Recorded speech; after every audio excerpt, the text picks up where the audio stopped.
Hello friends, welcome back to my channel.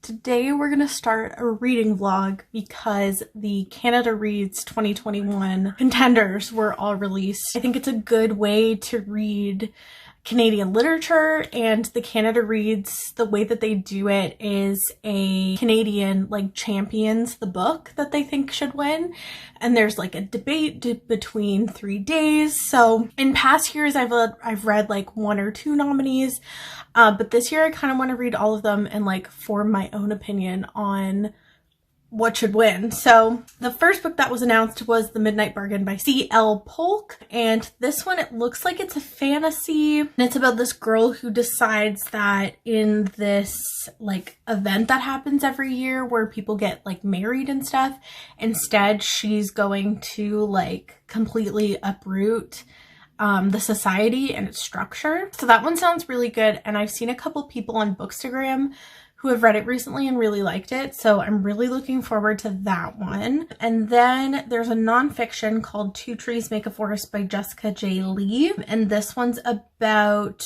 the author and her tracing their ancestry in Taiwan, and it sounds really interesting. This is definitely the one that I think I might like the least, but I don't know, we'll see. It touches on colonialism and other stuff like that, so we'll see. And this is the one that I couldn't get my hands on a copy of because it's on back order, so I have that ready to read, so I'm gonna read that one first. The next one is Jonny Appleseed by Joshua Whitehead, which I know is a queer Indigenous author, and this one is about a two-spirit Indigiqueer man who becomes a cyber sex worker to make ends meet. I assume it'll touch on Indigenous identity erasure and colonialism. I have a feeling that might be my favorite, and if that isn't my favorite, it'll probably be Hench by Natalie Zena Walshgott. And this one is actually blurbed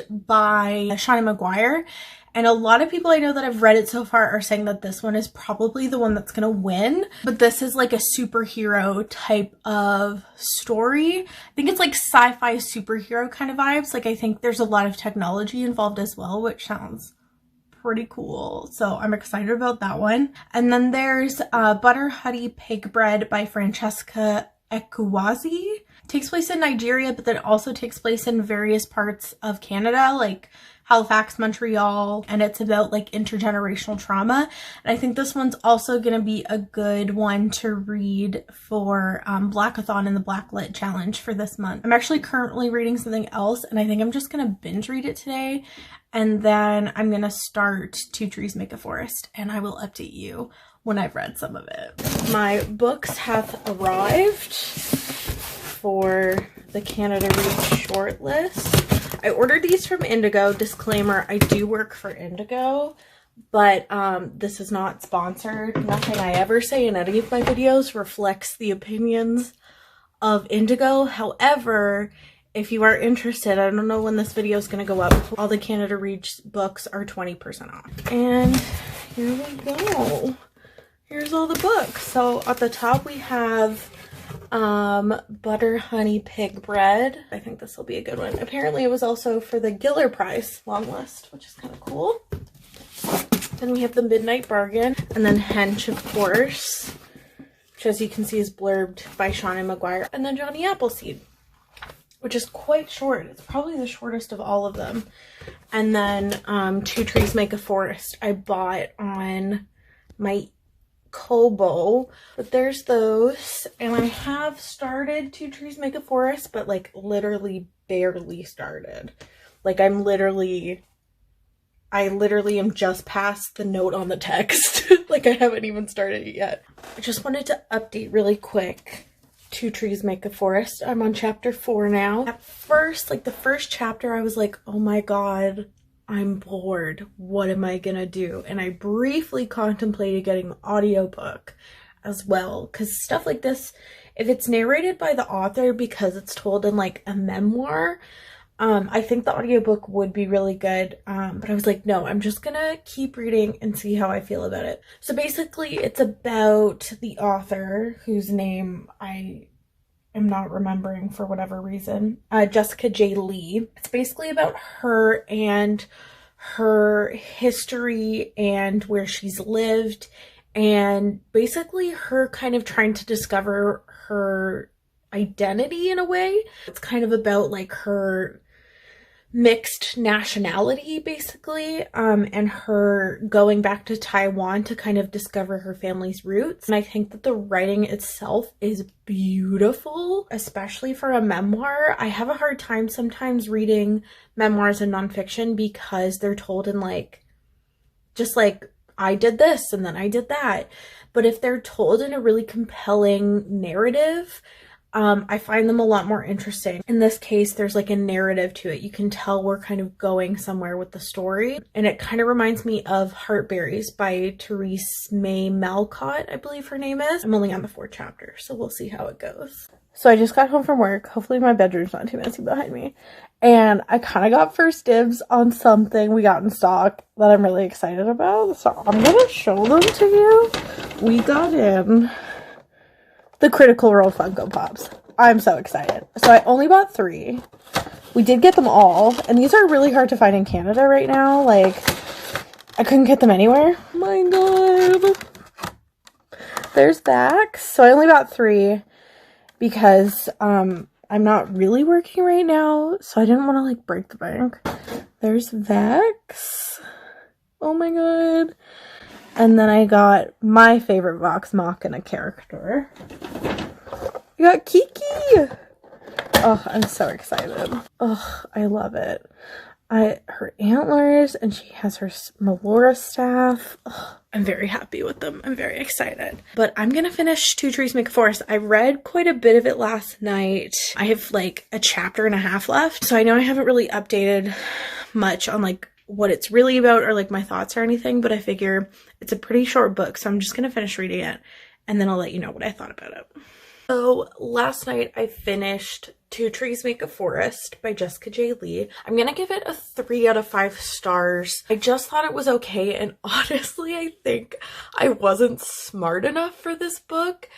It was like, there was a lot of like topographical history and description that just like kind of went over my head. I didn't really get it, and I didn't fully see its connection to the story. I did see a little bit of connection when it came to the history of the colonization of Taiwan and how researchers and scientists didn't necessarily care about the native plant life of Taiwan, and the parallel between that and Jessica J. Lee going to Taiwan and discovering that native plant life, and then also discovering her family's history. Like, there's kind of a parallel there, but that's kind of as far as my like brain could get into it. I just didn't really love the structure. I found the flow between these like topographical descriptions and Lee's descriptions and narration of her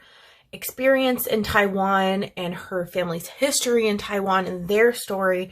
It just didn't flow right for me. And throughout the chapters, there's a lot of page breaks between ideas, which further cements the fact that this didn't have a lot of flow to its narrative. Give that a 3 out of 5 stars. Definitely, I have a feeling is not going to be my favorite of all these Canada Reads books.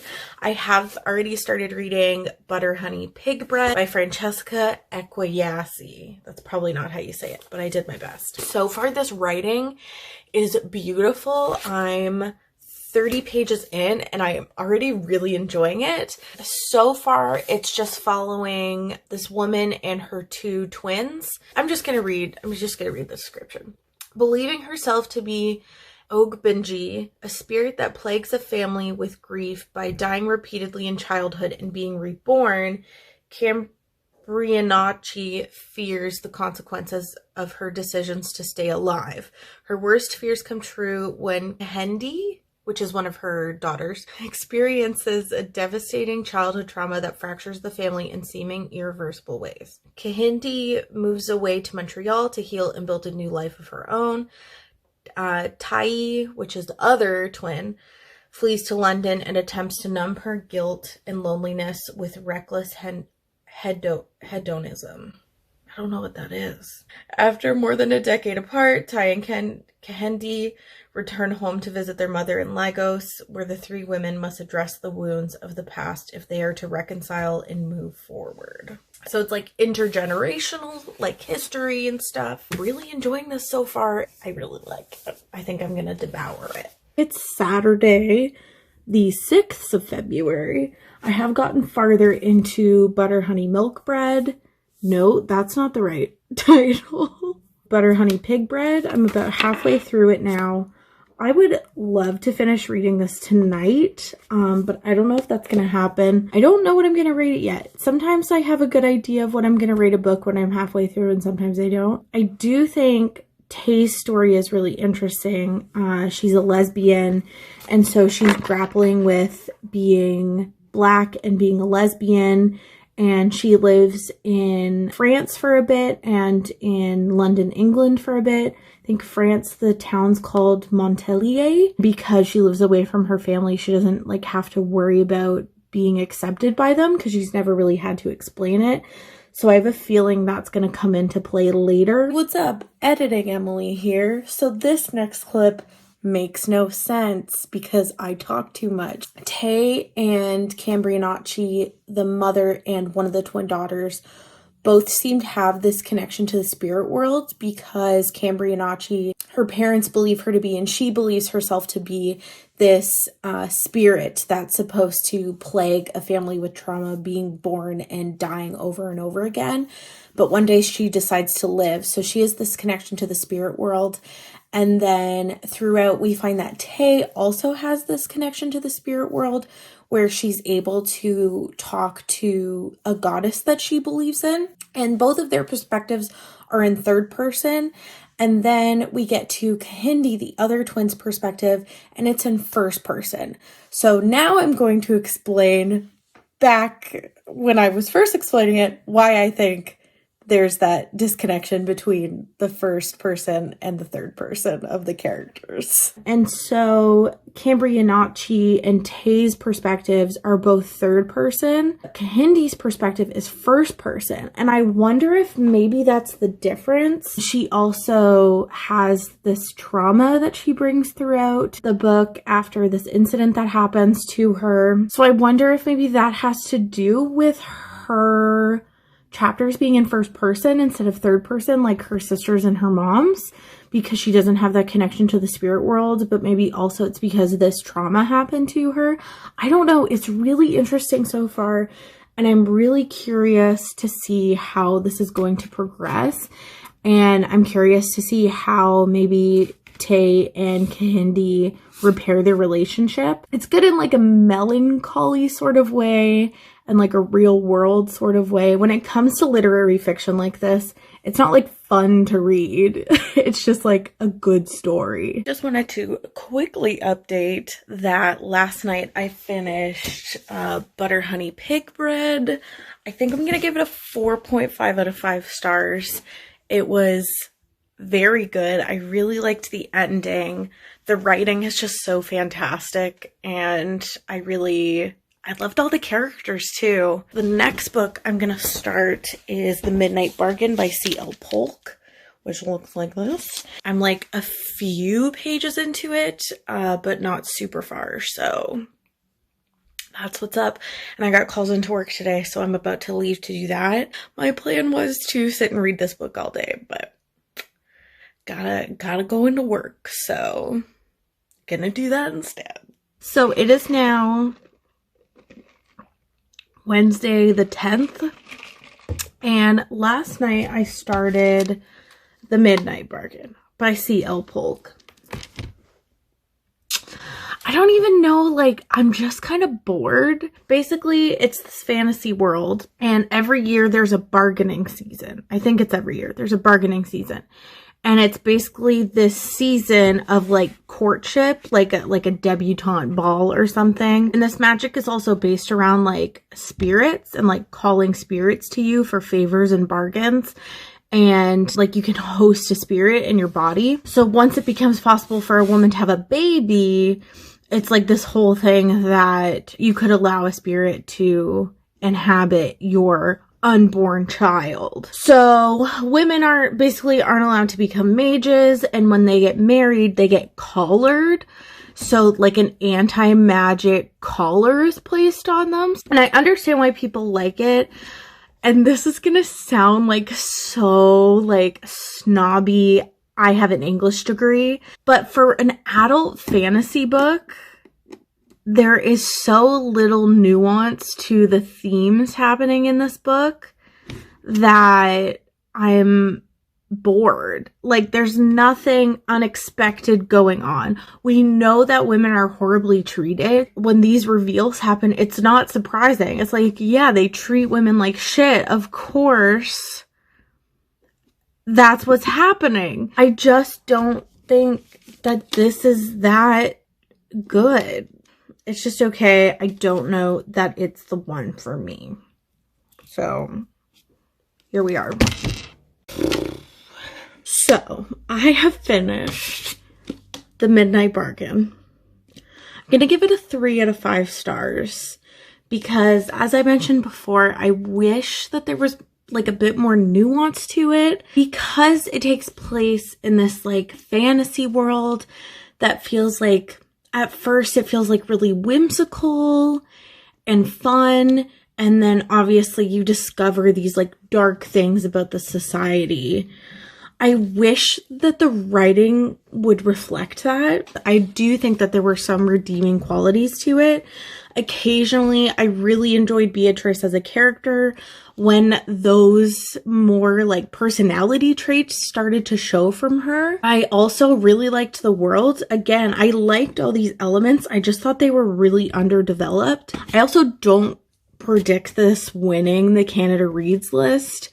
I definitely think that Butter, Honey, Pig Bread or Two Trees Make a Forest would win over this book. I do think that the other books, like the prose, the writing is just better. And I think they're a lot more likely to win. Anyway, so there's 2 books left to read. There's Jonny Appleseed by Joshua Whitehead. And then there's also Hench by Natalie Zena Walshcott. What I really want to read is Jonny Appleseed. I'm really looking forward to reading it. I think I'm going to really like it. And for that very reason, I'm going to read Hench next. So far, my ranking is Butter, Honey, Pig Bread, The Midnight Bargain, Two Trees Make a Forest of what I liked. That's what's up. 3 books down, 2 to go. I'm feeling good about these last 2 books, and we'll see what happens. Okay, so obviously I'm having some face issues, but it is February the 12th. Getting ready for work because we're getting ready to reopen, which is a little bit frustrating. I live in Ontario and the government has no idea what they're doing. So anyways, I read more of Hench last night and I actually had a really great time. I really, really like it so far. It's basically about this woman and it starts working for this villain through a temp agency, and she's just like doing her job. And then she kind of gets roped into this press conference. Then a hero shows up. He's like a super strength kind of hero. And he like pushes her out of the way and completely shatters her femur. And she decides she's going to research how much damage heroes are actually inflicting on the world compared to the damage that villains are. And she finds out that heroes are actually costing people more than villains are. Reminds me a lot of like Canadian or American troops being sent out to like Pakistan, Yemen, places like that as peacekeepers. But really, they're like, because they're there, they're like inciting more violence. I feel like it's kind of, I don't know if the author meant it to be a commentary on something like that, but it's definitely reminding me of that a lot. I also don't know why I'm curling my hair because it is snowing like a motherfuck outside. As someone who lives in Southern Ontario, and probably most of Canada is going to feel like this, except maybe Vancouver, we don't get spring until like May. Like, April is actually usually when really, really big snowstorms happen. And that's usually when snow days happen, is in April. So that's my update while I curl my hair. Apparently this is all this vlog is just me getting ready for work. Last night I finished Hench and I really liked it. I'm gonna give it 4 out of 5 stars. I did find that the pacing at the beginning felt slow, and then the pacing at the very end felt really quick, which was kind of weird. But then the middle of the book, like, I didn't have a problem with the pacing at all. I actually thought the pacing was really well done throughout the middle of the book. I liked the characters a lot. I feel like this is going to be compared a lot to Vicious by V.E. Schwab and Renegades by Marissa Meyer, but I don't necessarily feel like it fits in those same categories, because this one is a lot more like literary than that. Like, it doesn't necessarily feel like a sci-fi like those ones do.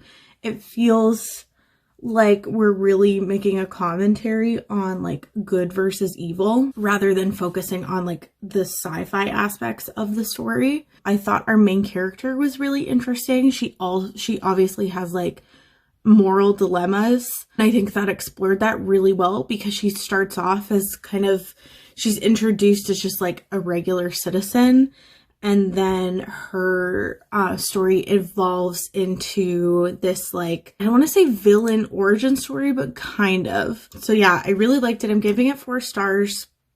I still think I liked Butter Honey Pig Bread more than Hench, but I did like Hench a lot. So yeah, I only have 1 book left, and that's Jonny Appleseed, which I'm so excited to read. I'm glad I left this for last because I think I'm really gonna like it, and it's also nice and short, so it should take me like maybe 2 days to read this. I haven't started it yet, but I'll update when I have. I started Jonny Appleseed. I'm really liking it so far. I'm 40 pages in. So far, I really like what it has to say about like sexuality and being comfortable in your own sexuality, and how embracing your sexuality can make you feel more like yourself. It's also been touching on like queer lives, because that's the experience of the author, and you can tell he's trying to put that into his main character. That's the update. I'm chilling in bed in my jammies. The sun's out. It's finally stopped snowing. The last few days it's been like crazy snowing all day, so I'll show you. So it snowed a fucking lot. I have other things that I should probably do today, and I probably won't do them. So here we are. So I have just finished Jonny Appleseed, and I realized that I never told you what it was about. Basically, this is about a two-spirit queer boy and then man who grows up in Peguis on an indigenous reservation, eventually moves to Winnipeg, and it's told in a back and forth timeline of his childhood, him being a teenager, him moving to Winnipeg, and eventually coming back home for the funeral of his stepdad. There's not really much plot other than that. It's definitely like a slice of life narrative. I liked what it had to say about sexuality. I thought that it was told in a really like modern way. I can definitely tell that the writer is a millennial. It feels like one of my friends telling a story in that kind of way. The writing was really well done, like the flow between coming in and out of like present day as he's getting ready to go back home for his stepfather's funeral. And then I also think that it can be interpreted a lot of ways. Like if you just want to read like a slice of life narrative, you can just do that. And if you want to connect these instances of Jonny's life to colonization and intergenerational trauma of Indigenous people that colonizers have inflicted on them, you can do that as well. I also wouldn't be surprised if Joshua Whitehead has a poetry collection or if he writes poetry, because I think the writing was just really well done, and I think it could lend really well to kind of modern poetry that we've seen emerge lately. So I really liked this. I'm giving this 4 out of 5 stars. So that means that I've read all of the Canada Reads selection for 2021. I've decided what I'm going to do is I'm going to edit and upload this video, and then when the debates happen between March 8th and 11th, I can then record a reaction if you're so interested into the winners and the debates and all of that. I'll give you my final rating and ranking of all the books, and I actually think my ranking is conducive to what I think the ranking might end up being in the debates. So I'll start at the bottom. The book I liked the least was The Midnight Bargain. I gave this 3 out of 5 stars. I can see why people like it. Overall, and I said this when I first read it, I just thought it was too obvious. Nothing was left to the imagination. I didn't love the characters, and I found the plot kind of fell flat, and it wrapped up really easily as well. So I'm putting this at the bottom of my ranking.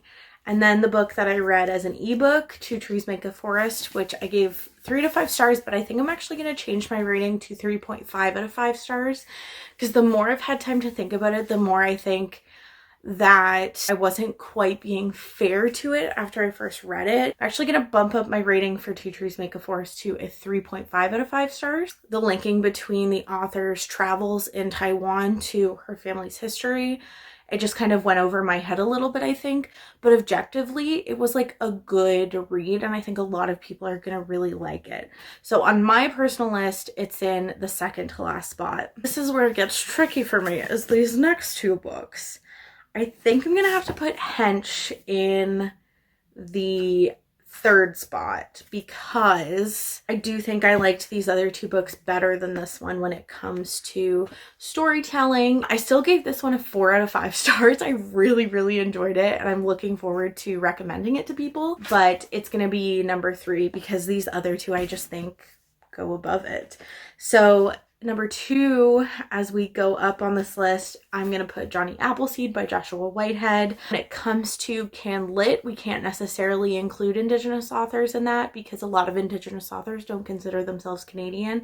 Canada is the land that was named after land that was stolen from them. But when we talk about CanLit, say like for a university course on a syllabus, it's important to not ignore Indigenous writers. And as the only Indigenous writer for Canada Reads, I think this holds an important place, especially as a queer kind of millennial story. This was published in 2018, where all the other novels we're talking about for Canada Reads are published in 2020.